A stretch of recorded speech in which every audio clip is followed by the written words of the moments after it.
जिज्ञासु मित्रों, बहुत बहुत अभिनंदन है, स्वागत है आप सभी का दिव्य सृजन में। प्रत्येक दिवस की भांति आज फिर हम यहाँ पर यह लाइव चर्चा का कार्यक्रम शुरू कर रहे हैं और आज जो लाइव चर्चा का विषय है, जो टॉपिक है, वह विषय है क्या सूक्ष्म शरीर का चेहरा होता है? क्या सूक्ष्म शरीर का चेहरा होता है?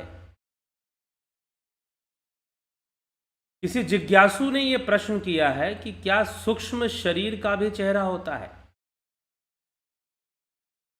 जैसे इस स्थूल देह का एक चेहरा है, तो क्या सूक्ष्म शरीर का भी कोई चेहरा होता है? मन में प्रश्न आ गया। जब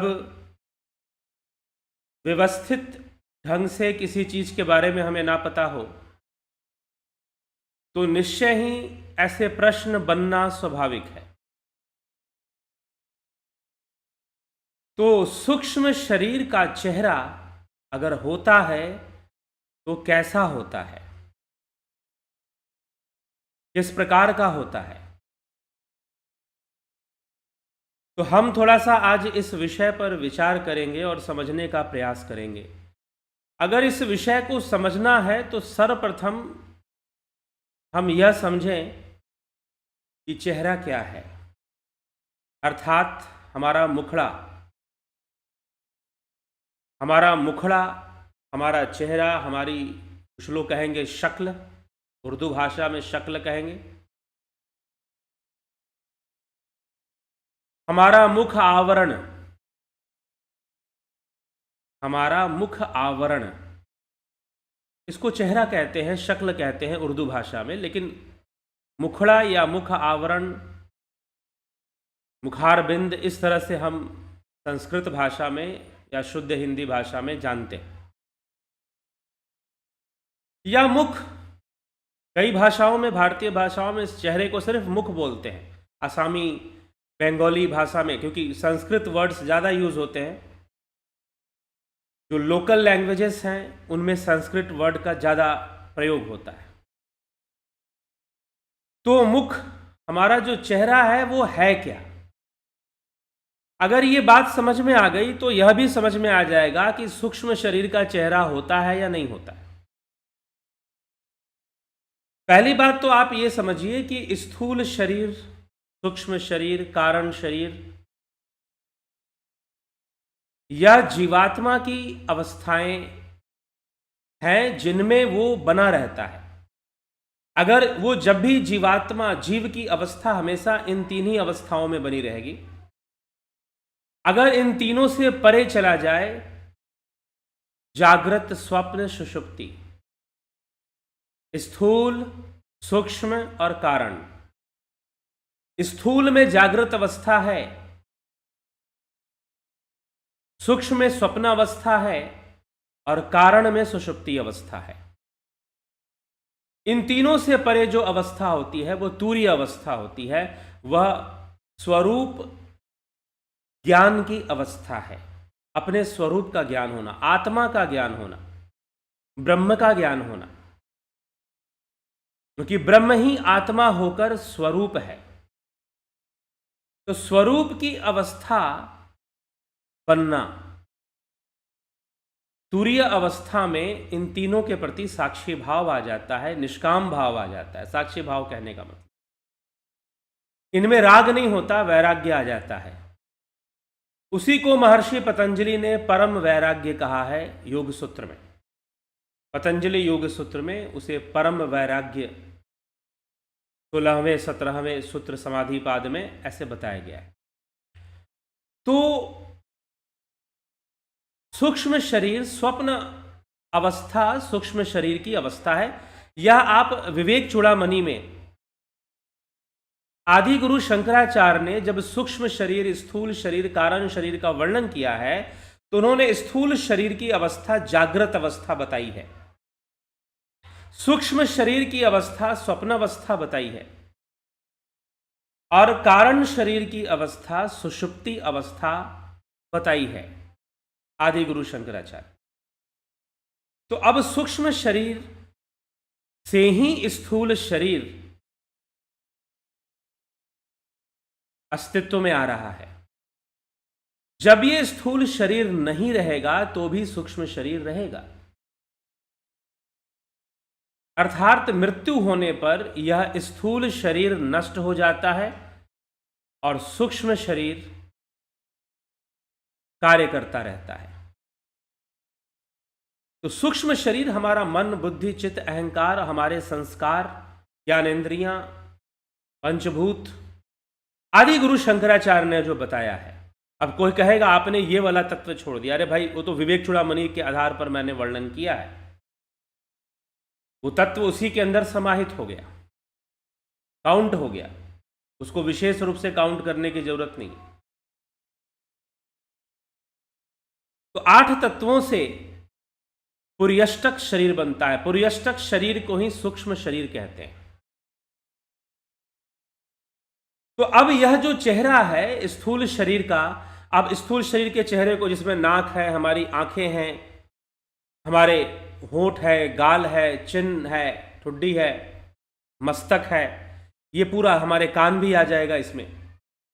अब ये जो कुछ भी बना है, ये जो भी आकृति बनी है, स्थूल शरीर की आकृति है, तो ये कैसे बनी है? मांस, मज्जा, हड्डी, रक्त, धातु, वीर्य आदि, इन सब चीजों का समावेश है इसमें।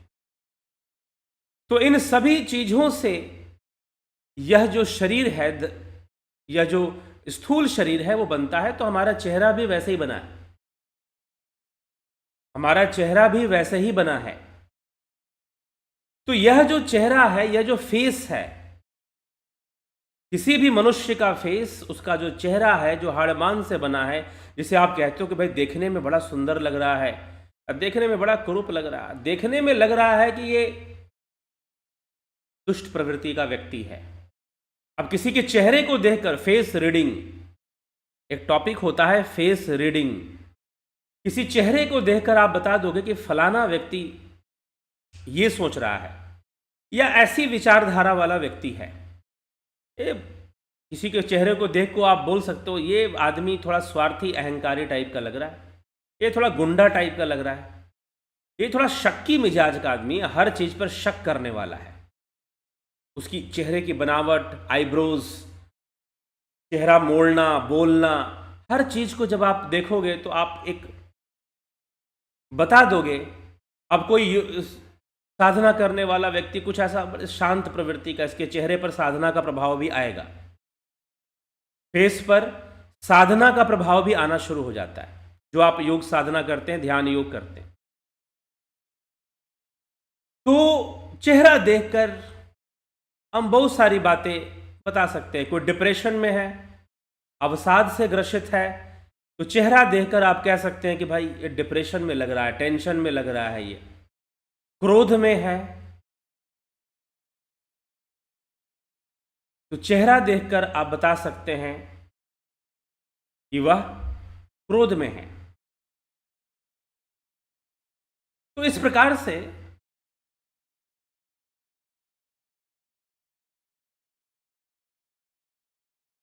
जो हमारा चेहरा होता है वो हमारे भावनाओं को भी प्रतिबिंबित करता है। जो हमारा चेहरा है वो हमारी भावनाओं को भी प्रतिबिंबित कर रहा होता है, उसकी भी इमेज बना रहा होता है। वो सिर्फ हाड़ मांस के इसी का नहीं बना रहा होता। तो जो हमारी भावनाएं हैं वो हमारे चेहरे पे आती है। चलिए, ये तो एक ये बात हो गई कि हमारे जो मनोभाव हैं वो हमारे चेहरे पे आते हैं। और एक होता है कि चेहरे का ही भाव होता है कि मैं ऐसा दिखता हूं,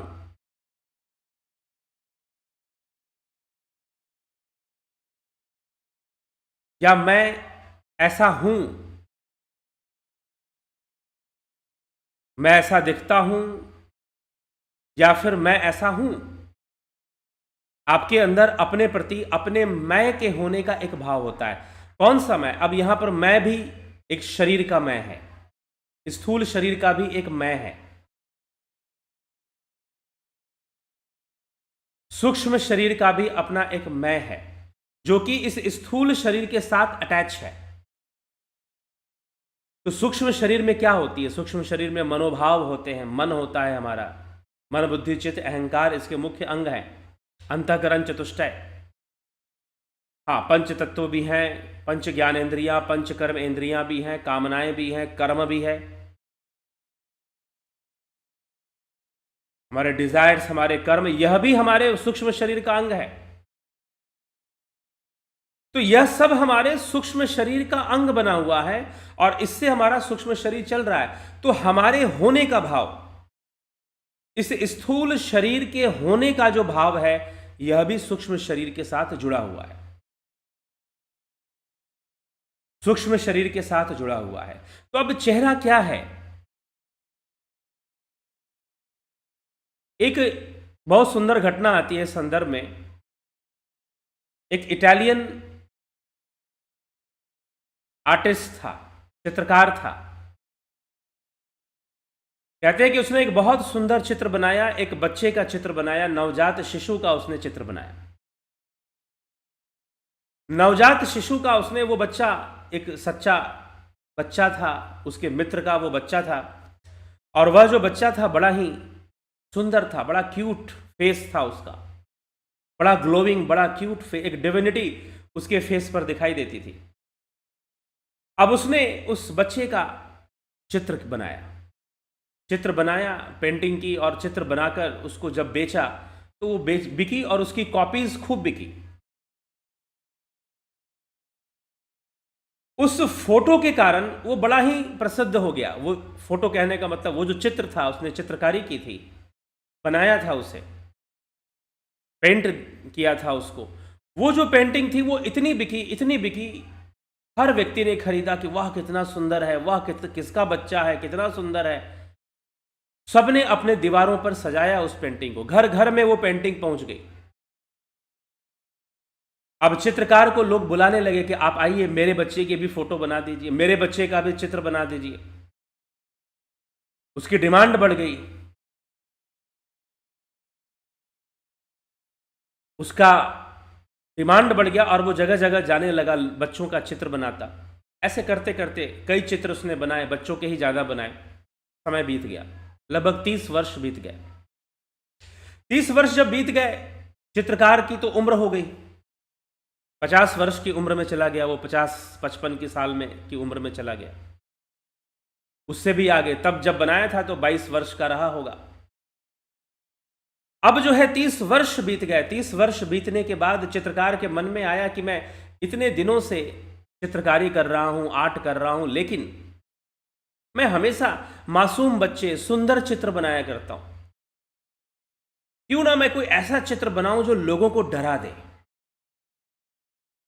कोई ऐसा चेहरा जो भयानक हो, भयावह हो, डरावना हो। लेकिन ऐसा चेहरा मिलेगा कहाँ? बहुत चेहरे उसने देखे लेकिन उसे कहीं पसंद नहीं आया। उसने कहा कि सबसे अच्छी जगह हो सकती है जेल। मैं जेल में चला जाता हूं और वहां मुझे कोई ना कोई मिल जाएगा। वो जेल में गया, अपराधियों से मिला।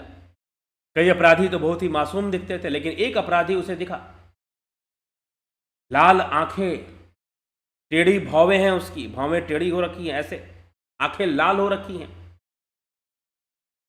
चेहरे पे अनेकों दाग आ गए हैं उसके,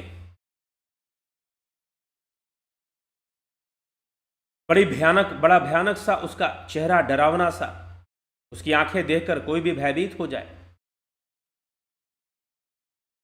अब चित्रकार ने कहा कि ये आदमी बढ़िया लग रहा है, इसकी इसकी पेंटिंग बनाता हूं, इसका चित्र बनाता हूं मैं, ये अच्छा है, ये भयानक चेहरा, एकदम भयावह, जो देखेगा बोल डर जाएगा, ऐसा मैं बनाना चाहता हूं।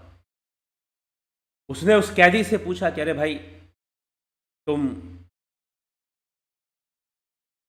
मैं चित्रकार हूं और मैं तुम्हारा चित्र बनाना चाहता हूं क्योंकि तुम्हारा चेहरा मुझे बहुत पसंद आया। कैदी ने कहा कि मेरा चेहरा कैसे पसंद आ गया, मैं तो डरावना हूं, मेरा चेहरा तो भयानक है, सब डरते हैं मेरे चेहरे से, अनेकों दाग आ गए हैं मेरे चेहरे पर, आंखें लाल, खूंखार हूं मैं, एक अपराधी हूं मैं, कई हत्याएं की हैं मैंने, कई डाके डाले हैं, कई अत्याचार किए हैं लोगों पर, तो फिर मेरा चेहरा क्यों बनाना चाहते हो? उसने कहा कि मैंने बहुत सारे चित्र बनाए हैं, लेकिन ऐसा चेहरे के चित्र मैंने कभी बनाया नहीं है, मैं बनाना चाहता हूँ। ठीक है। कैदी ने कहा कि लेकिन आपने अगर अच्छा चित्र नहीं बनाया मेरा, जैसा मैं दिखता हूँ, खूंखार, भयावह, डरावना, अगर वैसा नहीं बनाया तो फिर ये आपके लिए ठीक नहीं होगा। चित्रकार डर गया, लेकिन चित्रकार ने कहा बनाना तो है मुझे। उस कैदी ने, उस अपराधी ने कहा कि ठीक है, पहले प्रूफ दिखाओ कि तुम चित्रकार हो, कोई बढ़िया सा चित्र बनाकर दिखाओ मुझे, या तुमने बनाया होगा वो लाकर दिखाओ। अब चित्रकार ने सोचा कि जो सबसे अच्छी मेरी पेंटिंग है क्यों ना वो ले जाऊं। तो सबसे अच्छी पेंटिंग जो उसने 30 साल पहले बनाई थी, एक बच्चे की फोटो जो उसने बनाई थी, बहुत पॉपुलर हुआ, उसको कई अवार्ड मिले उसके लिए, उसको कई पैसा मिला, अवार्ड मिला, बहुत फेमस हो गया वो उस चित्र से। उस चित्र को लेकर गया, अगले दिन उस कैदी को दिखाया कि देखो भाई, ये मैंने बनाई है और ये पूरा वर्ल्ड फेमस है, ये फोटो तुमने भी देखी होगी। उसने कहा मैं देखी तो है मैंने, लेकिन मैं उस चित्रकार का नाम नहीं जानता जिसने बनाई। चित्रकार ने कहा कि वो मैं ही तो हूं, मैंने ही बनाई है। तो कैदी ने कहा कि भाई देखो, अगर तुमने बनाई है, क्या तुम जानते हो ये कि बच्चा कौन है? तुम जानते हो ये बच्चा कौन है? चित्रकार ने कहा कि हाँ मैं जानता हूं, इसके माता पिता को भी जानता हूं मैं। क्या मिले हो इनके माता पिता से? हाँ मिला हूं। चित्रकार ने कहा मिला हूं, लेकिन इधर तो 10 वर्षों से मेरी कोई मुलाकात नहीं हुई है। 30 साल हो गए इस बात को। लंबे समय तक मैं इस बच्चे के माता पिता के संपर्क में रहा, लेकिन पिछले 10 वर्षों से, क्योंकि मैंने अपना स्थान बदल दिया, 10 वर्षों से मुझे नहीं पता कि इसकी माता पिता किस स्थिति में हैं।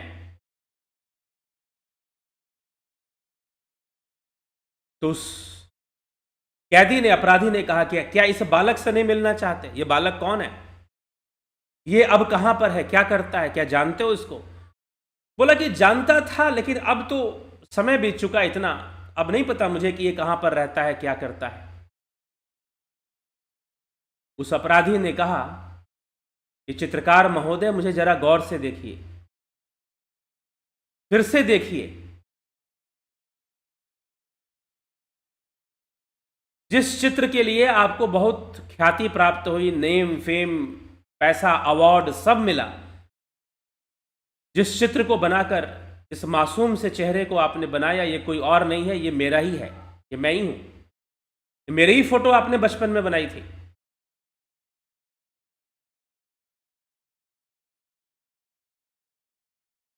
अपराधी ने कहा कि बताइए इस बच्चे के माता पिता का नाम क्या है? माता पिता का नाम चित्रकार ने बता दिया। उस कैदी ने आई कार्ड निकाला, अपना आई कार्ड निकाला और दिखाया, देखिए मेरे इस आई कार्ड पर क्या नाम लिखा है। तो माता पिता का वही नाम लिखा हुआ था। अब एक चेहरा है बचपन में जो इतना मासूम था, 30 वर्षों बाद वो 1 साल का बच्चा था, अब ये 30-31 साल का युवक है। 30 वर्षों बाद इस बच्चे को क्या हो गया? वो इतना जो मासूम सा चेहरा था, वो इतना खूंखार कैसे बन गया? इतना भयानक कैसे बन गया? इतना डरावना कैसे बन गया? किसके अंदर परिवर्तन आया, ये बताइए। अरे स्थूल शरीर तो वही है ना, स्थूल शरीर तो वही है, स्थूल शरीर तो वही है। हाड़, मांस, रक्त, मज्जा, इन सभी तत्वों से, हाड़ मांस से बना हुआ ही तो चेहरा है ना। चाहे मासूम का हो, चाहे उस अपराधी का हो, राक्षस जैसा जिसका चेहरा बन चुका है। अब हाड़ मांस का चेहरा है उसका भी, जो मासूम सा बच्चा है उसका चेहरा भी हाड़ मांस का है, और जो 30-31 वर्ष का जो अपराधी, जो कैदी है, इसका चेहरा भी हाड़ मांस का ही है। ध्यान रखिएगा, कुछ अलग नहीं है, वो अलग नहीं है। फिर परिवर्तन कहां पे आ गया? जरा बताइए, परिवर्तन कहां पे आ गया? इस बात को समझ लेंगे तो इस प्रश्न का उत्तर मिल जाएगा, क्या सूक्ष्म शरीर का चेहरा होता है या नहीं होता? कौन बदल गया?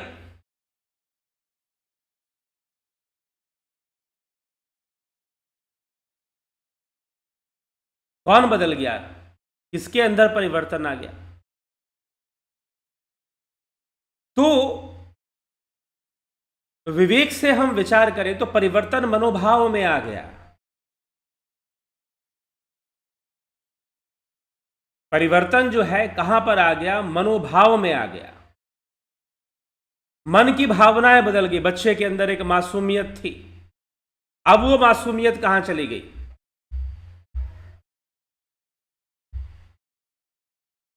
तो अब उसके अंदर मासूमियत नहीं है, अब तो खूंखार हो गया, भयावह हो गया, भयानक हो गया।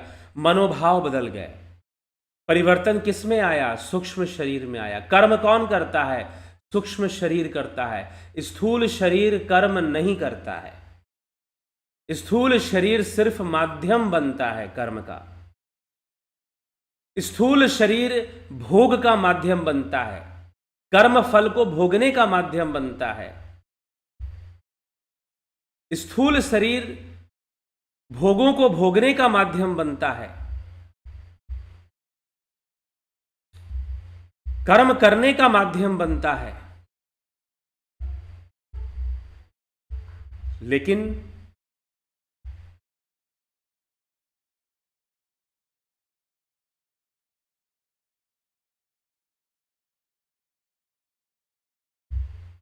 जो स्थूल शरीर है वह कर्म नहीं करता है, सूक्ष्म शरीर ही सारा कर्म करता है। सूक्ष्म शरीर की भावनाएं हैं, सूक्ष्म शरीर की आदतें हैं, सूक्ष्म शरीर की इच्छाएं हैं, सूक्ष्म शरीर की कामनाएं हैं। अब हाड़ मांस का ही शरीर है ना, कोई सुंदर दिखाई दे, कोई कुरूप दिखाई दे। कुरूप सुंदर छोड़ दीजिए, जेनेटिक्स होती हैं ये सब सारी चीजें। रंग जो हमारा आता है कई बार वो वंश से आता है, लेकिन जो भावनाएं हैं चेहरे पर, कोई भयानक दिखाई दे रहा है, कोई बड़ा मासूम दिखाई दे रहा है, कोई बड़ा क्यूट सा दिखाई दे रहा है, कोई बड़ा खूंखार सा दिखाई दे रहा है, कोई बड़ा कनिंग सा दिखाई दे रहा है। वो कैसे दिखाई दे रहा है? किस प्रकार से दिखाई दे रहा है? कौन है उसके पीछे?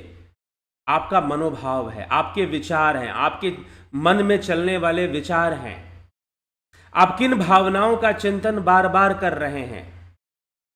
आपने किन विचारों को स्वतंत्र छोड़ रखा है? कैसी भावनाओं को छूट दे रखी है कि भाई ये भावनाएं ही चलती रहें, मन में ये भावनाएं ही आते रहें, ऐसी भावनाएं ही मन में आती रहे, पनपती रहें?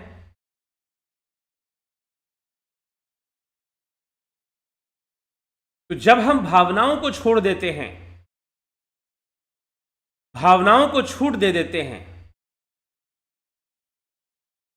तो फिर क्या होता है? उन भावनाओं के अनुकूल ही हमारी वृत्तियां बन जाती हैं। इसीलिए महर्षि पतंजलि ने बड़ा सुंदर लिखा है, वृत्ति सारूप्यम इतरत्र योगश्चित्त वृत्ति निरोध तदद्रष्टु स्वरूपे अवस्थानाम वृत्ति सारूप्यम इतरत्र।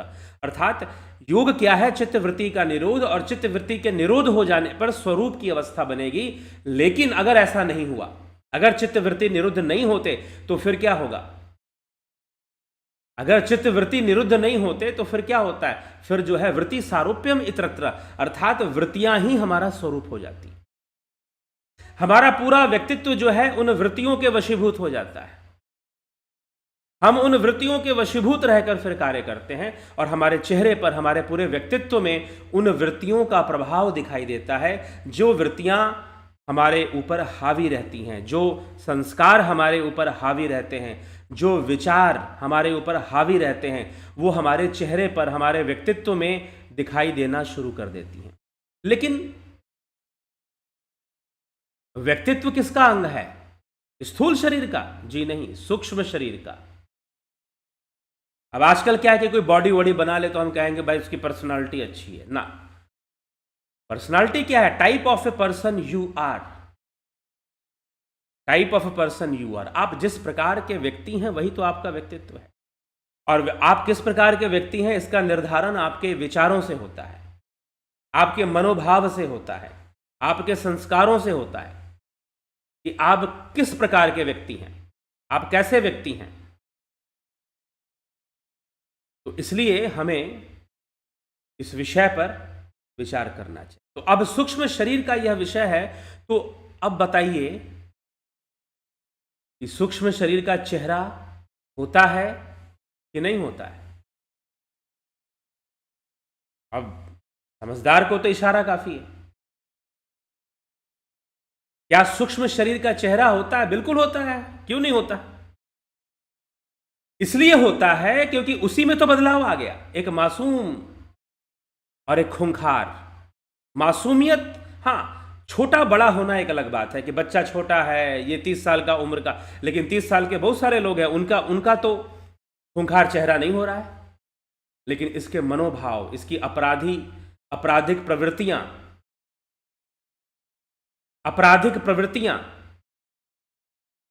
प्रवृत्तियों ने उसके चेहरे को भी बदल दिया। आपराधिक प्रवृत्तियों ने भी उसके चेहरे को भी बदल दिया।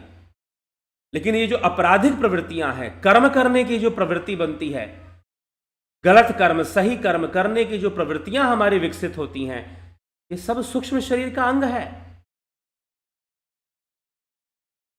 सत्य पूछो तो असली चेहरा तो सूक्ष्म शरीर का ही होता है। स्थूल शरीर का क्या चेहरा? ये तो हाड़ मांस का चीज है। लेकिन इस पे जो भाव उभर के आ रहे हैं, भावों की जो अभिव्यक्ति हो रही है, जो बिना बोले हम बोल देते हैं कि भाई ये व्यक्ति प्रसन्न मुद्रा में दिख रहा है, जो मुद्राएं आ रही हैं, किसी के चेहरे पर प्रसन्नता की मुद्रा आ रही है, किसी के चेहरे पर क्रोध की मुद्रा आ रही है, किसी के चेहरे पर अवसाद की मुद्रा आ रही है, किसी के चेहरे पर भय की मुद्रा आ रही है। ठीक, किसी के चेहरे पर शांति की मुद्रा आ रही है, उसके चेहरे पर कैसा भाव आ रहा है? ये कौन कर रहा है? ये सूक्ष्म शरीर कर रहा है। ये सूक्ष्म शरीर कर रहा है। और जब यह सूक्ष्म शरीर अपनी इस अवस्था से, जिस शरीर में वो है, मान लीजिए कि कोई मनीष, मेरा नाम मनीष है, इसमें आसक्ति हो जाए, किसी व्यक्ति का नाम, वो बहुत बड़ा नेता है, और उसका अपने नाम में आसक्ति हो जाए, अपने उस शरीर में आसक्ति हो जाए, तो फिर मृत्यु के बाद भी वह उसी चेहरे को लेकर भटकता है। प्रेत योनि की जो अवस्था है वह सूक्ष्म शरीर की अवस्था है। प्रेत योनि की जो अवस्था है वह सूक्ष्म शरीर की अवस्था है। तो उसी चेहरे को लेकर वो भटकेगा, क्योंकि उसे अपने उसी शारीरिक व्यक्तित्व से बड़ी ही आसक्ति हो गई है। अरे फेमस कौन हो रहा है? प्रसिद्ध कौन हो रहा है? अब किसी व्यक्ति की खूब फोटो लगी है, फलाने प्रधानमंत्री हैं, फलाने बहुत बड़े क्रिकेट प्लेयर हैं। अब मान लो कि उसकी मृत्यु होगी, मृत्यु तो सबकी होती है। अब मृत्यु के बाद जो है, जब वो दूसरा जन्म लेता है, अपने कर्मों के अनुसार कितना भ्रष्टाचार किया था, क्रिकेट खेलने में भ्रष्टाचार तो नहीं किया था, पैसे लेके मैच हार तो नहीं गया था कहीं, कितना क्या किया था। अब वो बहुत फेमस था, प्रसिद्ध था, उन कर्मों का फल उसे भोगना है, आगे भोगेगा। लेकिन जब उसे पता चलेगा कि पिछले जन्म में मैं इतना फेमस था, इतना प्रसिद्ध था, लेकिन चेहरा तो बदल गया ना, अब क्या फायदा उस प्रसिद्धि का? प्रसिद्धि तो आपका नाम हो रहा है और आपका बाहरी आवरण प्रसिद्ध हो रहा है। इसलिए इस यश में भी आसक्ति नहीं रखनी चाहिए, मिले तो भी नहीं रखनी चाहिए। इसलिए प्रचार ज्ञान का होना चाहिए, ना कि चेहरों का। हाँ ठीक है, चेहरे माध्यम बनते हैं, लेकिन जो विवेकी पुरुष है वो ज्ञान से जुड़ता है, और चेहरों के पीछे छुपा हुआ ज्ञान ही उसे दिखाई देता है, उसी को वो महत्व देता है। तो चेहरा सूक्ष्म शरीर का भी होता है। कभी चेहरे बदल जाते हैं, भावनाओं में परिवर्तन आने से चेहरे भी बदलते हैं। वही मासूम सा चेहरा कभी खूंखार बन जाता है, हमेशा प्रसन्न चित्त रहने वाला व्यक्ति कभी क्रोध, डिप्रेशन, स्ट्रेस से भर जाता है और उसके चेहरे पर वैसे निशान आने लगेंगे, स्ट्रेस के, तनाव के निशान दिखने लगेंगे उसके चेहरे पर, निशान बनने शुरू हो जाएंगे, फिर वो दुखी भी होना शुरू हो जाएगा। तो सूक्ष्म शरीर का भी चेहरा होता है और मृत्यु के उपरांत भी जब उस चेहरे में, स्थूल शरीर वाले चेहरे में अगर आसक्ति हो गई तो उसी को लेकर भटकता रहता है। विवेक जागृत हो गया तो आगे बढ़ जाता है, नवीन जन्म को प्राप्त कर लेता है, नूतन जन्म उसे मिल जाता है। तो सूक्ष्म शरीर का भी चेहरा होता है। सत्य पूछो तो सूक्ष्म शरीर का ही चेहरा होता है। बाकी तो ये हाड़ मांस का बनावट है, बाकी तो ये हाड़ मांस का बनावट है। भाव भंगिमा जितनी भी आ रही, मैं अभी बोल रहा हूं, कुछ भाव भंगिमा आ रही है चेहरे पर, बॉडी लैंग्वेज में, वो क्या है? वो सूक्ष्म शरीर से आ रही है ना कि स्थूल से आ रही है। स्थूल से अभिव्यक्त हो रहा है, मात्र इतना ही है। तो इस विषय को हम समझे कि सूक्ष्म शरीर का भी चेहरा होता है। चलिए आगे बढ़ते हैं। और सूक्ष्म शरीर को समझना है, जानना चाहते हैं आप, उसकी गहराई में उतरना चाहते हैं और सूक्ष्म शरीर को जानना समझना चाहते हैं, तो ध्यान योग का कोर्स कीजिए। 20 दिसंबर से शुरू हो रहा है, अद्भुत कोर्स है ये, बहुत ज्ञानवर्धक आपको, और प्रैक्टिकल है। इसमें डायलॉग्स नहीं है, लॉजिक नहीं, प्रैक्टिकल प्रोसेस, टेक्निक्स बताई जाती हैं। ये एक स्किल है कि हम कैसे, जैसे कि हर चीज की एक स्किल होती है ना, आप अपने मन को कैसे शून्य में ले जा सकते हैं, अपने रियल सेल्फ को आप कैसे जान सकते हैं। हमारे हठ योग शास्त्रों ने स्किल्स दिए हैं। राजयोग में उस अवस्था को समझाया गया है, तो हम उस स्किल्स को समझे, जाने। इसलिए ध्यान एक लाइफ कंट्रोल स्किल है। जो ध्यान करता है अपने लाइफ को अपने कंट्रोल में रहता है, लाइफ की जो स्टीयरिंग है उसके अपने कंट्रोल में रहती है। ध्यान योग आपको अपने लाइफ की स्टीयरिंग आपको अपने हाथ में पकड़ाता है कि भाई तुम कंट्रोल करो, अपने मन को दिशा दो, अपने विचारों को दिशा दो, और नहीं तो शून्य की अवस्था में रहो। एकाग्रता को, फोकस को बढ़ाओ और नेचुरल वे में बढ़ाओ उसे। मस्तिष्क शांत रहेगा, आपके मस्तिष्क की शक्ति ज्यादा बढ़ जाएगी ध्यान करने से, सही तरीके से ध्यान। अब ध्यान का अर्थ बहुत, ध्यान करने से कुछ लोग, देखिए, कॉन्सेंट्रेशन इज नॉट ध्यान, कॉन्सेंट्रेशन इज धारणा, नॉट ध्यान। जब अंतर्मुखी धारणा होगी तो ध्यान होगा, और ध्यान आपके मस्तिष्क को बिल्कुल शांत कर कर उसकी पावर को बढ़ा देगा, उसकी कार्य क्षमता को विकसित कर देता है।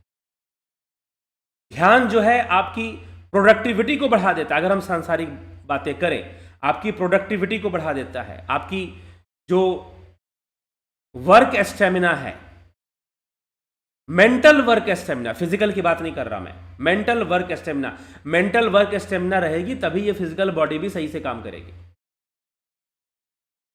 वर्क एफिशिएंसी जो है आपकी, how to improve your work efficiency, आपकी वर्क एफिशिएंसी को बढ़ा देता है, मस्तिष्क की पावर को बढ़ा देता है। तो ध्यान योग हमें बहुत तरीके से लेकिन करना पड़ेगा। अभ्यास, जो अभ्यास नहीं करेगा उसके लिए कहां से संभव है कि वो लाभ उठा पाए। तो सही तरीके से जब अभ्यास होगा तो ध्यान योग सीखिए। यह मोक्षदायी कोर्स है, परम शांति की ओर ले जाने वाला, आत्मा का साक्षात्कार कराने वाला ध्यान योग। आत्म साक्षात्कार की यात्रा है ये, कैवल्य की यात्रा है ये ध्यान योग का कोर्स। तो ध्यान योग का कोर्स आप करें, 20 दिसंबर से ये शुरू हो रहा है, जरूर इसका लाभ उठाएं। साथ में नेचुरोपैथी, प्राकृतिक चिकित्सा, प्राकृतिक चिकित्सा का यह कोर्स है,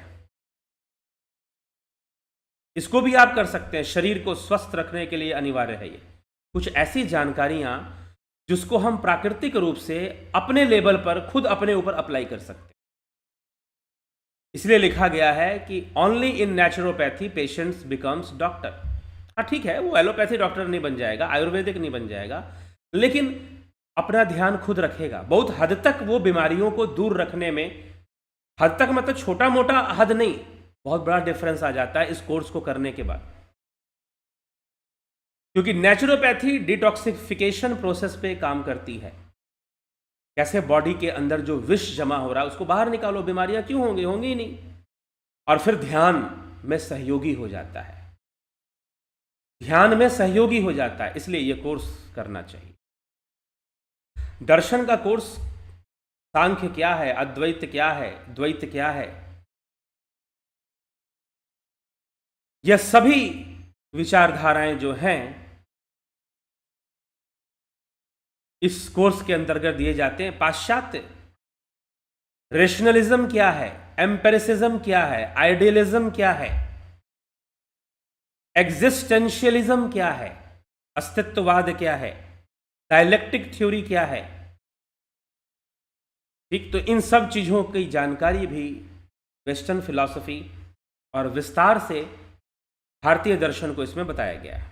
ठीक है, तो यह कोर्स भी है। कुछ लाइफ काउंसलिंग चाहते हैं, अग्निमय बुद्ध, ये एक महान पुस्तक है। इतिहास के एक क्रांतिकारी घटना, एक क्रांति काल का साक्षात्कार यह ग्रंथ करवाता है। यह पुस्तक प्रिंट हो चुका है। इस महीने के आखिरी सप्ताह में आपके पास, जिन लोगों ने इसको बुक कर लिया है उनके पास पहुंचना शुरू हो जाएगा, और जिन्होंने इसकी बुकिंग नहीं की है वो बुकिंग कर सकते हैं। 350 रुपये, 350 रुपीज की यह पुस्तक है। आप इस पुस्तक को प्राप्त करना चाहते हैं या फिर ध्यान योग का कोर्स करना चाहते हैं, या फिर ध्यान योग का आप कोर्स करना चाहते हैं, आप इस नंबर पर व्हाट्सएप मैसेज कर डिटेल्स ले लेंगे। ठीक है, तो पुस्तक का शुल्क, यह पुस्तक छप चुकी है, इसकी प्रिंटिंग हो चुकी है, बस यह लॉन्च होने वाली है और इस महीने के आखिरी सप्ताह में यह पहुंचनी शुरू हो जाएगी। जिन लोगों ने इसको बुकिंग करवा दी है, 350 रुपीज़ उन्होंने पे कर दिया है, उनके नाम वगैरह सब लिस्टेड हैं, तो 350 रुपीज़ आपको पे करना है। कहाँ पे करना है, ये व्हाट्सएप मैसेज करेंगे आप। ठीक है, आपको अगर गूगल पे करना है तो आप इस नंबर पर आप पे करेंगे।